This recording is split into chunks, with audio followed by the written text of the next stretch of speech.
I am Dr. Pawan Karela, consultant surgical oncologist working in Cancer Centers of America, Nashik. Prostate examination is done as a part of screening for prostate cancers and other prostatic conditions. With the help of PSA and other modalities, we can detect prostate cancer in earlier stages even before the symptoms and signs of the disease arise. Prostate examination is done in patients with high-risk individuals to screen for prostate cancers and to detect any prostatic abnormalities.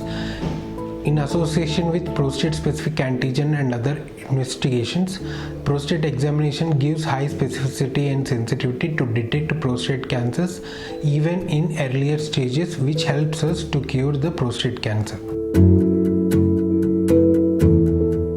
Colonoscopy is endoscopic examination of colon and rectum from appendix to anal canal. This is done to detect and diagnose any rectal and colon cancers and as a part of screening modality in particular individuals who are at high risk for colon and rectal cancers with history of colon cancers and other cancers in family.